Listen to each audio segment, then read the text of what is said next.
Hello मेरे प्यारे बच्चों, तो कैसे हैं आप सभी लोग।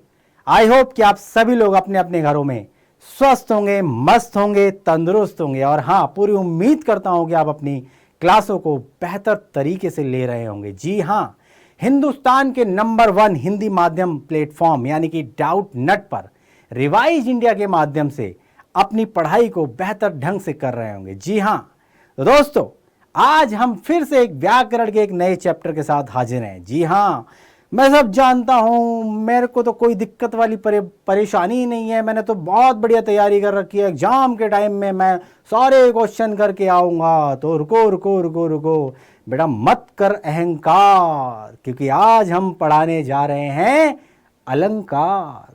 जी हाँ, व्याकरण में अलंकार का अपना एक अलग महत्व है। जी हाँ, इस चैप्टर में बहुत सारे लोग अटकते हैं, बहुत सारे लोग इससे दूर भागते हैं, लेकिन बहुत सारे लोगों का ये प्रिय चैप्टर होता है। जी हाँ, अलंकार से बहुत लोग प्रेम करते हैं। जी हाँ, उनमें से मैं भी एक हूँ।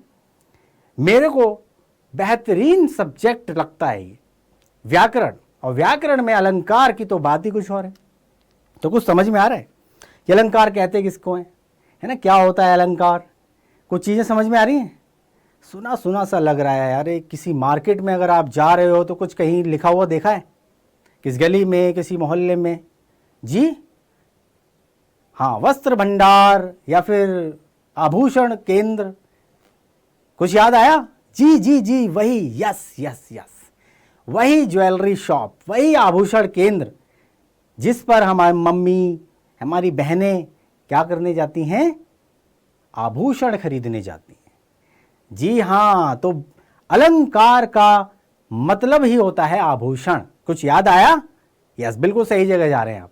जी हाँ, तो सिंपल सा हिंदी में अगर हम समझें तो अलंकार किसको कहते हैं बेटा, अलंकार आभूषणों को कहते हैं। समझा पा रहा हूं मैं आपको।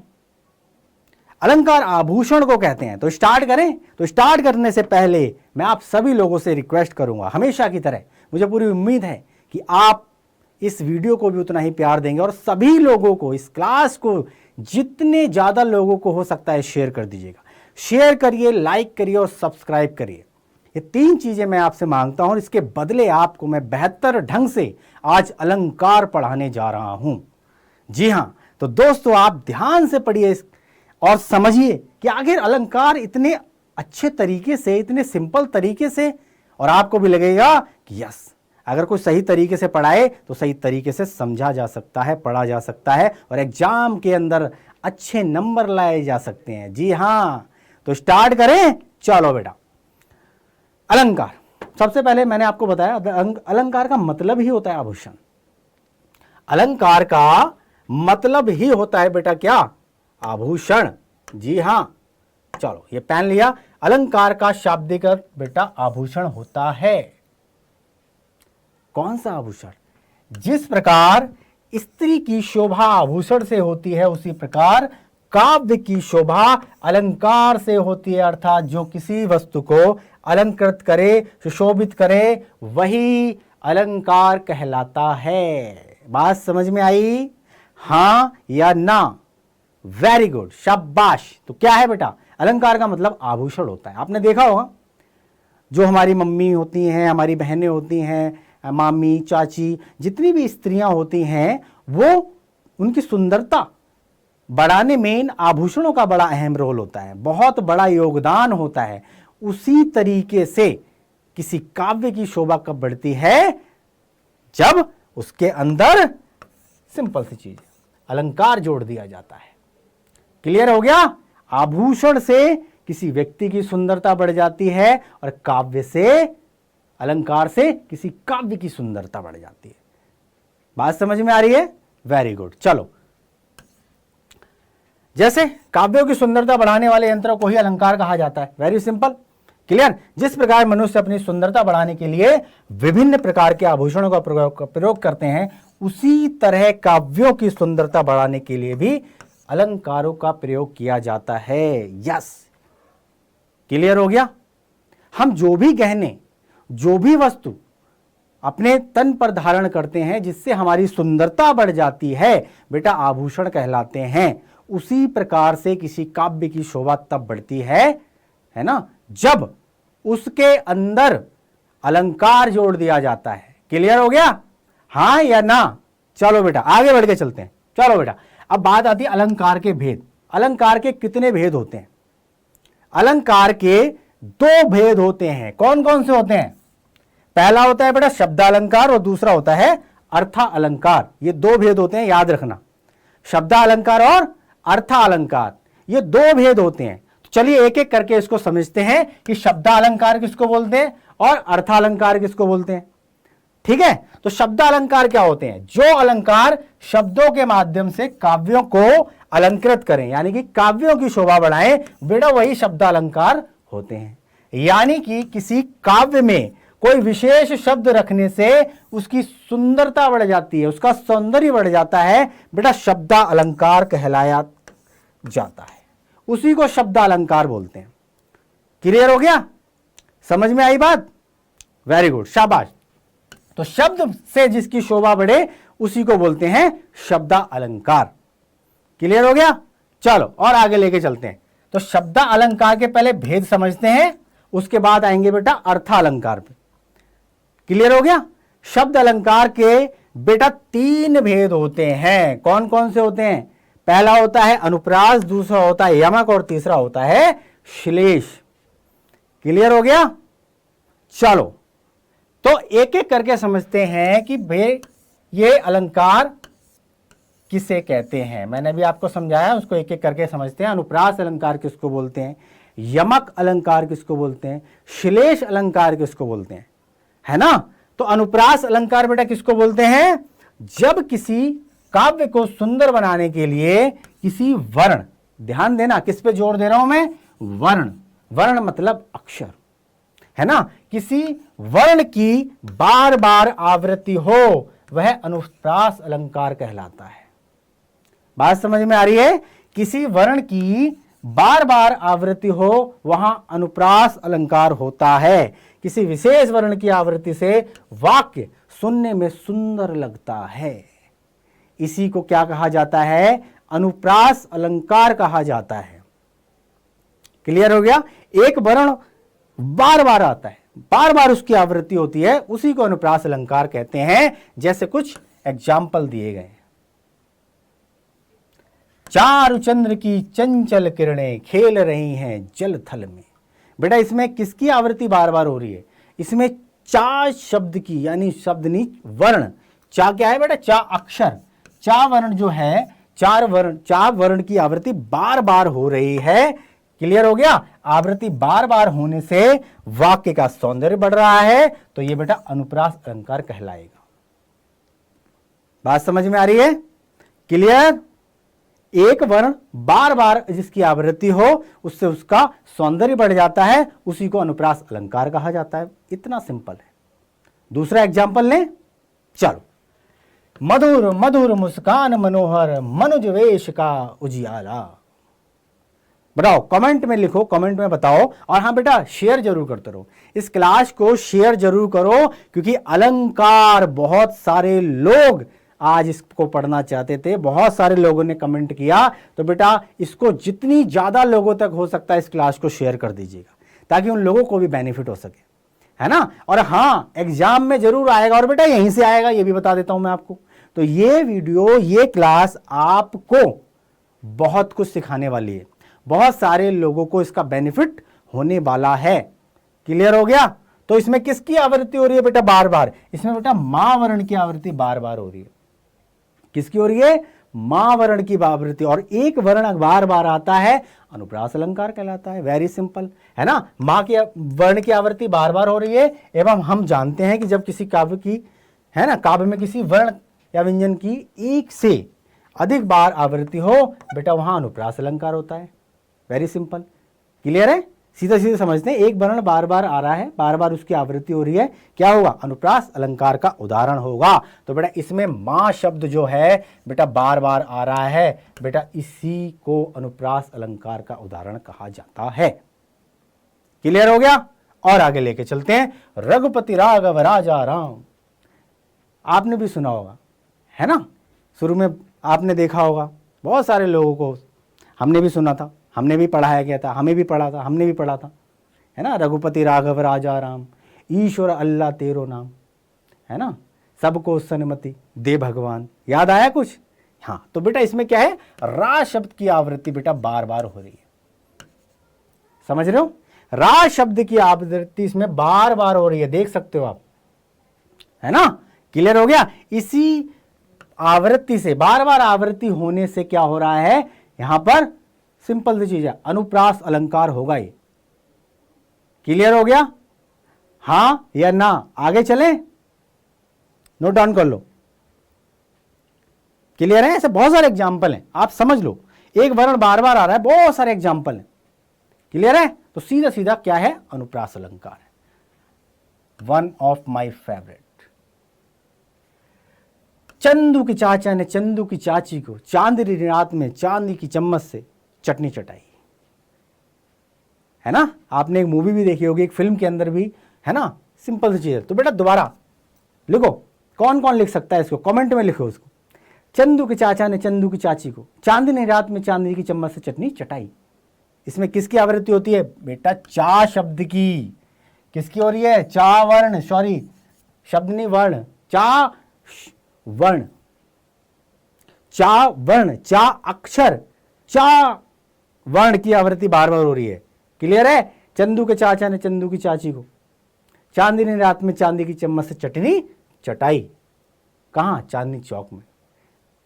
क्लियर हो गया? तो क्या है ये, चा वर्ण की आवृत्ति बार बार हो रही है, इसीलिए ये अनुप्रास अलंकार है। समझ में आ गया? अनुप्रास अलंकार समझ में आया? यस, वेरी गुड, शाबाश, है ना। एक वर्ण बार बार आवृत्ति हो रही है, सीधे सीधा है, क्या होता है वहां पे, अनुप्रास अलंकार। दूसरे पे चलें बेटा, दूसरा क्या है, यमक अलंकार।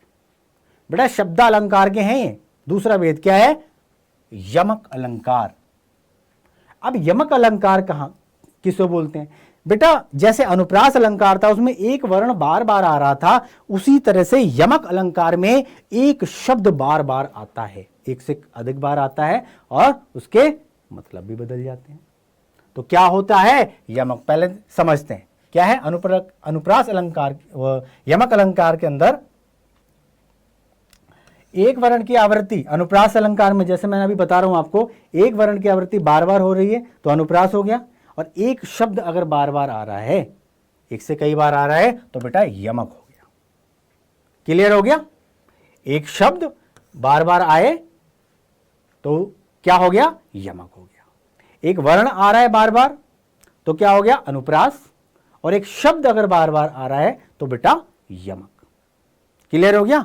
जैसे कनक कनक ते 100 गुनी, मादकता अधिकाय, वा खाए बौराए जग, या पाए बौराए।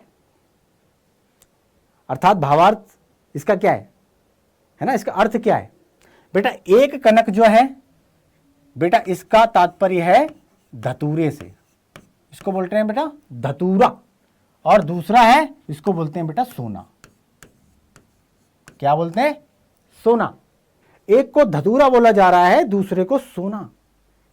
शब्द एक ही है, एक से दो बार आया है, तो एक कनक का अर्थ है धतूरा और दूसरे का कनक का अर्थ है सोना, है ना बेटा। नींद वो वाला सोना नहीं, गोल्ड। क्लियर है? तो यहां पर क्या बोला जा रहा है कि बेटा धतूरा एक ऐसा पदार्थ होता है कि अगर अधिक मात्रा में खा लिया जाए तो इंसान पागल हो जाता है। क्लियर हो गया? तो वही कह रहा है कि कनक कनक ते 100 गुनी, मादकता अधिकाय, वा खाए बौराए जग, या पाए बौराए। यानी अगर ज्यादा मात्रा में अगर किसी ने धतूरा खा लिया तो बेटा पागल हो जाता है, और अगर किसी को ज्यादा मात्रा में सोना मिल जाता है बेटा वो भी बौरा जाता है, वो भी पागल हो जाता है। क्लियर हो गया? तो एक कनक का अर्थ धतूरा, दूसरे कनक का अर्थ सोना। ना तो ये धतूरा अच्छा है ज्यादा मात्रा में, और ना ज्यादा मात्रा में सोना अच्छा है, गोल्ड वाला। बात समझ में आ रही है? चलो और देखते हैं। काली घटा का घमंड घटा। बेटा घटा शब्द जो है ना बेटा 2 बार आया है। बात समझ में आ रही है? काली घटा का घमंड घटा। जब बेटा बरसात होती है जब बारिश का समय होता तो आपने देखा होगा कि काले काले बादल जो है ना वो मंडरा जाते हैं, है ना, और लोग कहते हैं कि अब तो काली घटा छा गई, अब तो तेज बारिश होगी, ऐसे होता है। और फिर बारिश हो जाती है, फिर वो बादल छट जाते हैं, तो वही है काली घटा, यानी कि काले बादल, है ना, छा गए, बारिश, सबको पता चल जाएगी भाई बारिश हो रही है। और जब वो बरस जाते हैं तो वो चले जाते हैं, यानी कि उनका घमंड घट गया, यानी कि वो छट गए। क्लियर हो गया? क्लियर हो गया? एक शब्द के दो अर्थ हो गए, काले बादल, काले बदरा, और घमंड घटा, यानी कि चले गए, छट गए, बरस गए। क्लियर हो गया? चलो बेटा आगे लेके चलते हैं। तीसरा है श्लेष अलंकार। ये तीसरा जो श्लेष अलंकार है ये बेटा अनुप्रास अलंकार, यमक अलंकार से अलग होता है। क्लियर हो गया? बात समझ में आई? चलो, श्लेष अलंकार ऊपर दिए गए दोनों अलंकारों से भिन्न है। श्लेष अलंकार में एक ही शब्द के अर्थ अलग अलग होते हैं। श्लेष का पहले अर्थ समझते हैं। श्लेष का अर्थ होता है बेटा चिपका हुआ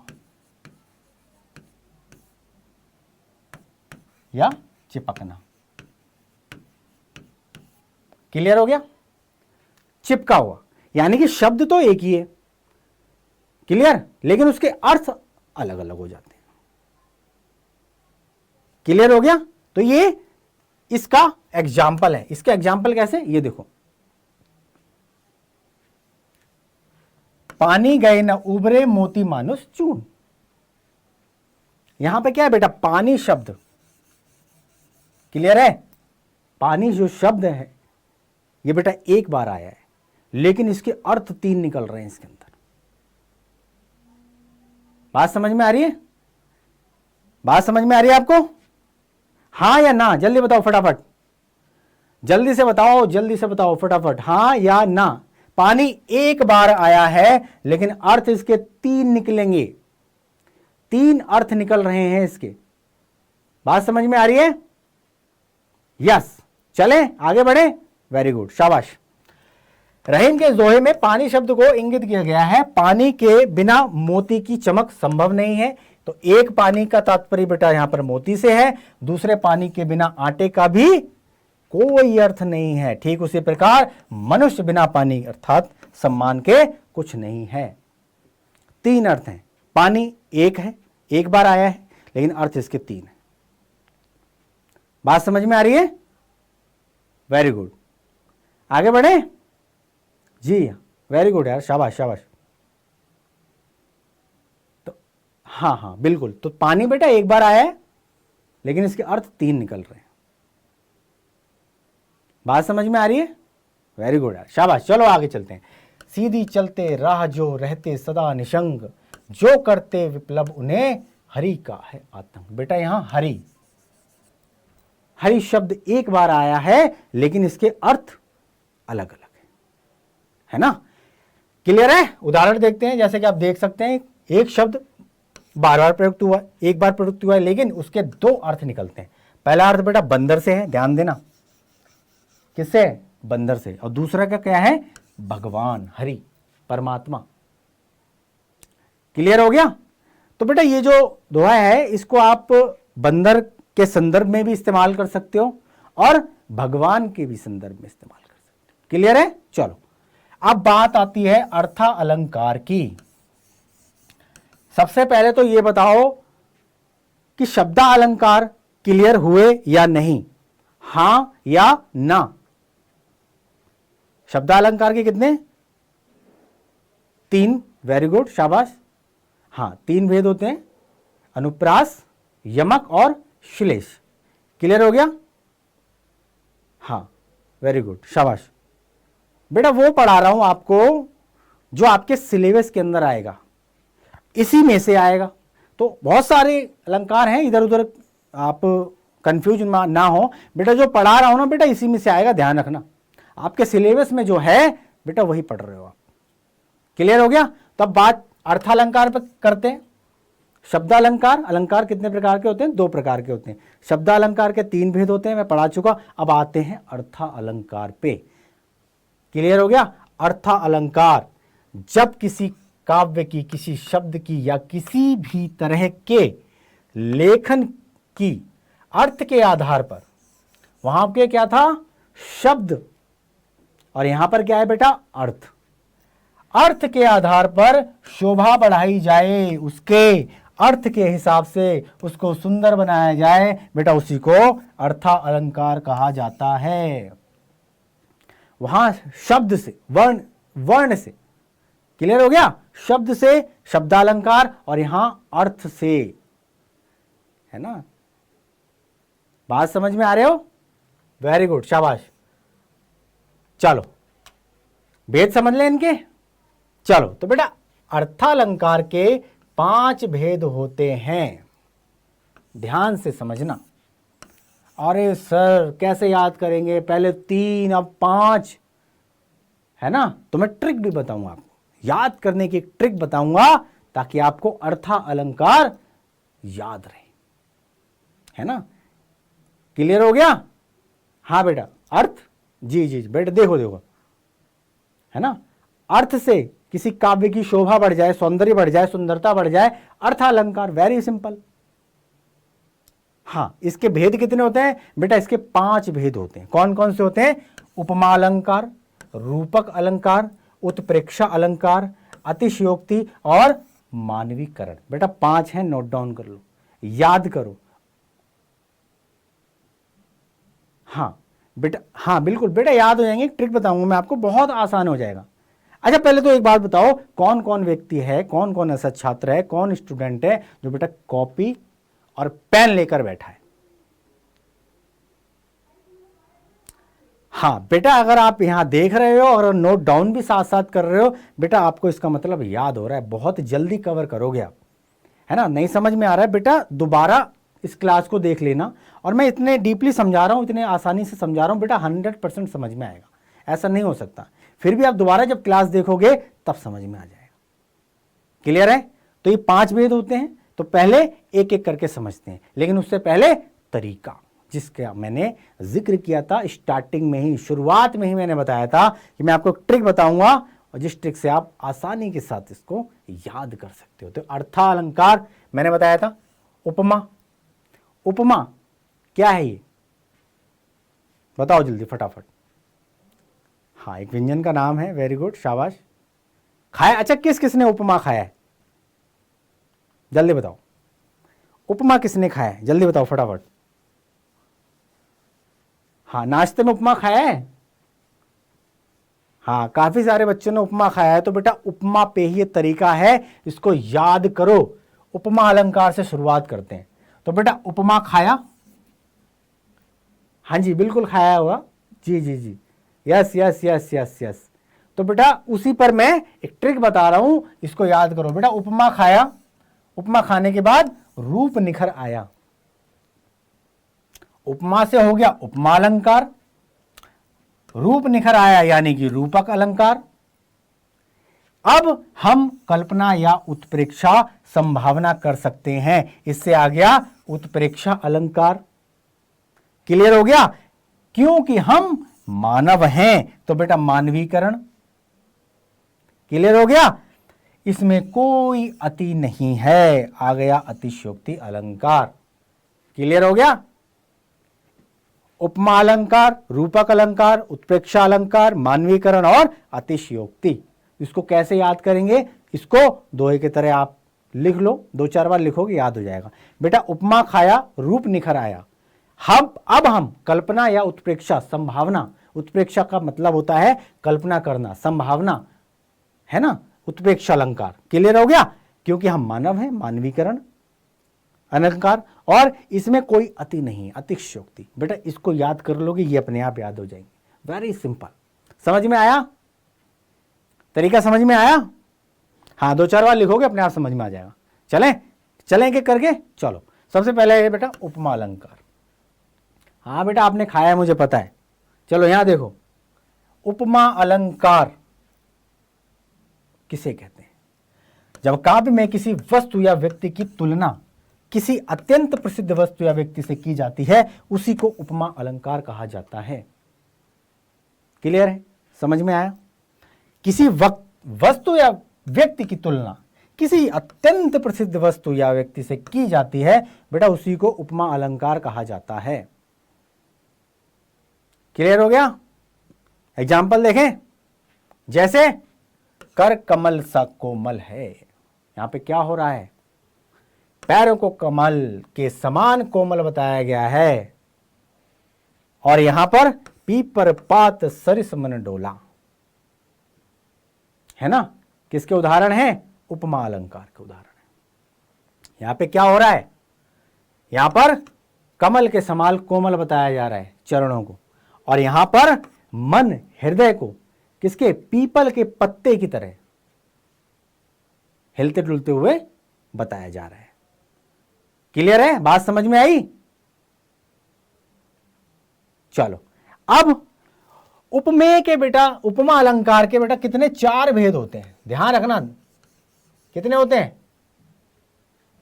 4 भेद होते हैं। कौन कौन से होते हैं? उपमेय, उपमान, साधारण धर्म और वाचक शब्द। इसको ध्यान से समझना। उपमा अलंकार जो मैंने बताया था आपको, है ना, इसी के 4 भेद होते हैं, 4 अंग होते हैं। उपमेय जिसकी तुलना की जा रही है, जिसकी तुलना की जा रही है। उपमान जिससे तुलना की जा रही है। और साधारण धर्म वैगुण जिससे के आधार पर तुलना की जा रही है। भाई कोई ना कोई तो गुण होगा, तभी तो उसमें तुलना की जा रही है, तो उसको साधारण धर्म बोलते हैं। और वाचक शब्द सा सी से, है ना, इस टाइप के जिस उक्ति या शब्द के माध्यम से तुलना की जा रही है उसको बेटा वाचक शब्द बोलते हैं।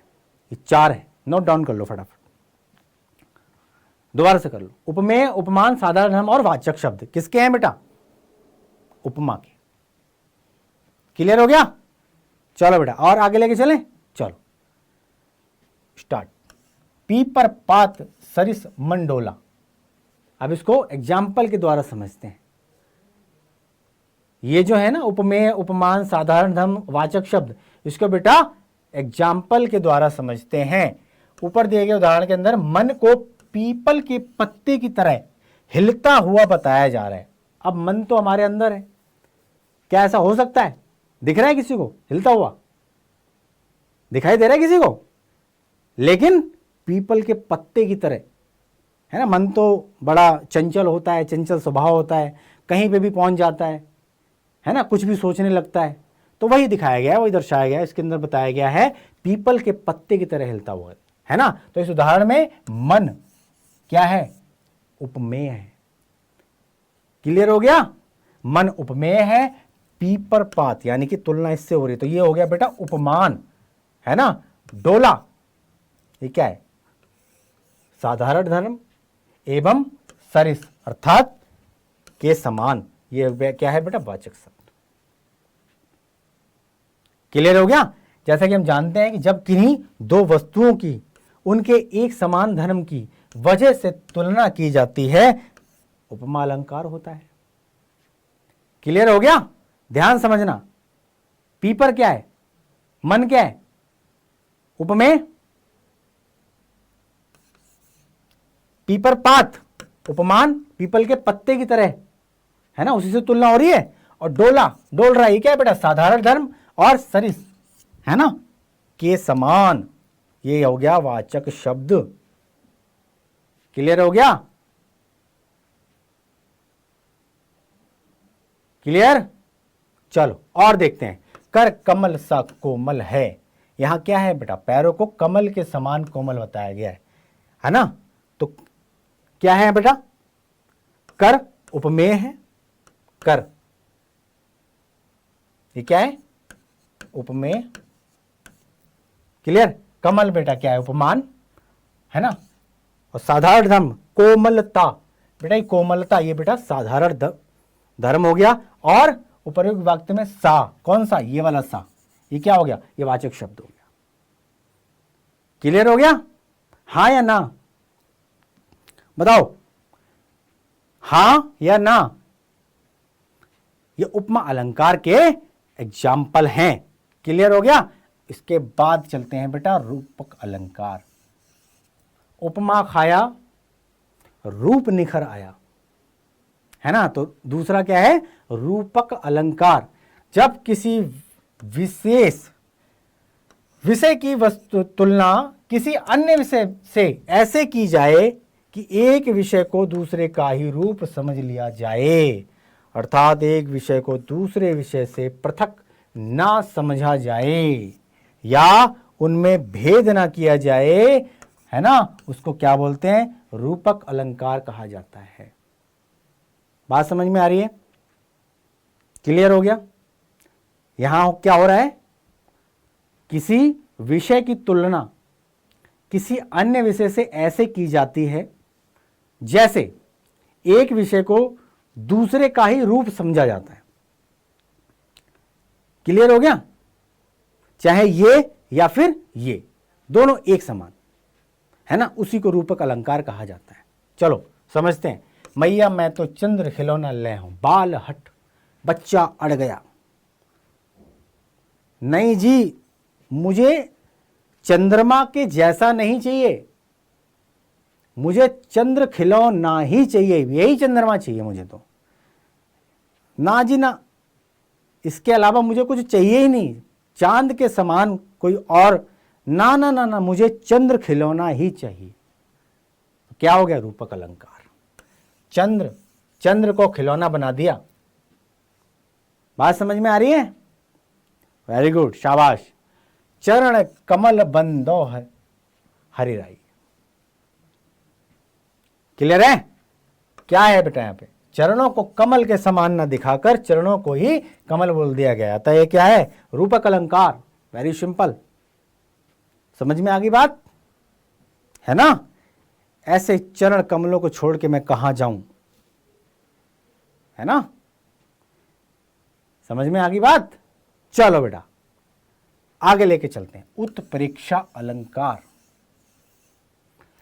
जहां उपमेय में उपमान के होने की संभावना का वर्णन हो तब वहां उत्प्रेक्षा अलंकार होता है। यदि पंक्ति में मनु जनु मेरे जानते मनहु मानो निश्चय इव आदि आता है, वहां पर बेटा उत्प्रेक्षा अलंकार होता है। आंख बंद करके लिख देना उत्प्रेक्षा अलंकार।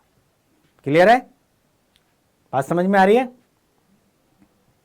दोबारा समझते हैं। उपमेय में उपमान के होने की संभावना, उपमेय में उपमान होने की संभावना का वर्णन किया जा रहा है बेटा यहां।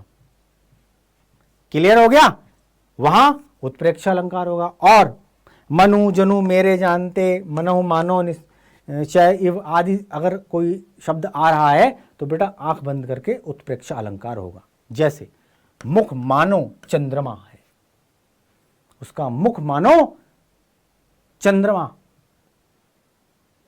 क्लियर है, क्या हो रहा है यहां पे, मुख के चंद्रमा होने की संभावना का वर्णन हो रहा है। क्लियर हो गया, मानो भी प्रयोग किया गया है, अतः यहां क्या है, उत्प्रेक्षा अलंकार है। क्लियर है, समझ में आ रहा है, समझ में आ रहा है। संभावना व्यक्त की जा रही है यहां पे, है ना। चलो और देखते हैं। नेत्र मानो कमल, ये मानो नेत्र मानो कमल है। क्या हो रहा है बेटा यहां पे, नेत्र उपमेय की कमल उपमान होने की कल्पना की जा रही है। मानो शब्द का प्रयोग कल्पना करने के लिए किया गया है, अतः यह उदाहरण उत्प्रेक्षा अलंकार हो। क्लियर है बेटा, हां या ना। आगे बढ़े, चलो और आगे बढ़ते हैं। अतिशयोक्ति अलंकार, अतिशयोक्ति अलंकार, जब कोई चीज बड़ा चढ़ाकर पेश करी जाए तो बेटा अतिशयोक्ति अलंकार होगा। जब किसी बात का वर्णन बहुत बड़ा चढ़ाकर किया जाए बेटा अतिशयोक्ति अलंकार होता है। बहुत बड़ा चढ़ाकर, है ना, होता है ना, बहुत बड़ा चढ़ाकर अगर आप किसी बात को कह रहे हैं तो अतिशयोक्ति अलंकार होता है वहां पर। इसके कुछ एग्जाम्पल समझते हैं। आगे नदियां पड़ी अपार, घोड़ा कैसे उतरे पार, राणा ने सोचा इस पार, तब तक चेतक था उस पार। मन से भी तेज, राणा सोचते ही रहे तब तक नदी के उस पार चेतक चला भी क्या, मन से भी तेज। अब एक बात बताओ, क्या मन से भी कोई तेज वस्तु दौड़ती है? तो क्या है, बड़ा चढ़ाकर पेश किया गया है ऐसी चौपाई, है ना। बात समझ में आ रही है? क्या होगा बेटा, अतिशयोक्ति अलंकार। क्यों, बड़ा चढ़ा के वर्णन किया जा रहा है। क्लियर हो गया? बात समझ में आ रही है? इसका और एक एग्जांपल, हनुमान की पूंछ में लगन न पाई आग, लंका सारी जर गई, गए निशाचर भाग। क्लियर है? आगे बढ़े? समझ में आया? वेरी गुड, शाबाश। चलो, मानवीकरण अलंकार। मानवीकरण अलंकार, जब प्राकृतिक चीजों में मानवीय भावनाओं के होने का वर्णन हो तब वहां मानवीय अलंकार होता है। क्लियर हो गया? समझ लो। फूल हंसे कलियां मुस्काई। अब एक बात बताओ, मनुष्य हंसता है, रोता है, क्या कभी, है ना, फूल को कभी हंसते हुए देखा है, रोते हुए देखा है? लेकिन वर्णन किया जा रहा है, मानवीकरण अलंकार कहलाएगा यहाँ पे। क्या, ऊपर देखिए उदाहरण में क्या है, देख सकते हैं, फूलों के हंसने का वर्णन किया गया है जो मनुष्य करते हैं, अतएव यहां मानवीकरण अलंकार है। क्लियर हो गया? फूल हंसे कलियां मुस्काई, फूल मानो हंस रहे, फूल हंस रहे हैं, कलियां मुस्कुरा रही। क्लियर हो गया? चलो कुछ क्वेश्चन ले लेते हैं हम, है ना, उसके बाद हम इस क्लास को एंड करेंगे। तो पहला क्वेश्चन क्या है, पीपर पात सरिस मन डोला, बेटा कौन सा अलंकार है? फटाफट बताओ, जल्दी बताओ, फटाफट, जल्दी जल्दी जल्दी जल्दी, टाइम अप होने वाला है। अभी आपने सब पढ़ा है, सारी चीजें मैंने पढ़ाई हैं, जल्दी से बताओ। वेरी गुड, शाबाश, उपमा अलंकार। नेक्स्ट, चरण कमल बंदो हरिराई, अलंकार बताइए फटाफट, जल्दी जल्दी जल्दी जल्दी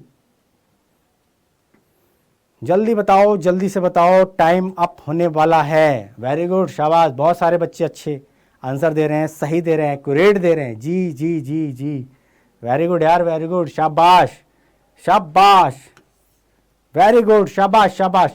रूपा, क्लियर है? चलो और लेके चलते हैं। तीसरा, टाइमर चला दिया है मैंने। मेघ आए बन ठनकन ठनके, इसमें कौन सा अलंकार है? भाई इंसान तो हमने बन ठन के देखे हैं, सूट बूट टाई वाई लगा के, मेघ आए बन ठन के, जल्दी बताओ फटाफट। वेरी गुड यार, वेरी गुड, मानवीकरण अलंकार। चलें, चौथा, काली घटा का घमंड घटा, अभी मैं पढ़ा कर गया हूं आपको, है ना। वेरी गुड, ये तो टाइमर स्टार्ट होने से पहले ही बहुत सारे बच्चों ने इसका आंसर दे दिया। वेरी गुड, शाबाश बच्चों, शाबाश, वेरी गुड वेरी गुड। यमक, यस। पांचवा, आगे आगे, नाचती गाती बयार चली, अलंकार का नाम बताएं, जल्दी से, फटाफट फटाफट फटाफट, जल्दी जल्दी जल्दी जल्दी जल्दी बताओ, जल्दी से। ऑफ कोर्स, मानवीकरण। वेरी गुड, शाबाश, वेरी गुड, शाबाश, थैंक यू सो मच। तो बच्चों, तो आज की क्लास कैसी लगी? तो आज इस व्याकरण के इस चैप्टर अलंकार में आपने क्या सीखा? क्या ये चीजें आपके काम की हैं? क्या ये चीजों से आपके एग्जाम के अंदर क्या आपको फायदा होगा? तो बेटा कमेंट बॉक्स में जरूर लिखें। ये क्लास आपको कैसी लिखी, ये बेटा जरूर लिखें, है ना। और इसको शेयर भी कर दें अपने लोगों को, है ना, जो 10वीं की परीक्षा दे रहे हैं। बेटा बहुत यूजफुल है, अलंकार हमेशा आते ही आते हैं। तो बेटा क्लास कैसी लिखी, आपका कोई सजेशन हो तो बेटा कमेंट बॉक्स में जरूर लिखें। अगली बार व्याकरण के एक और नए टॉपिक के साथ हम फिर से हाजिर होते हैं। तो मुझे दीजिए इजाजत, नमस्कार।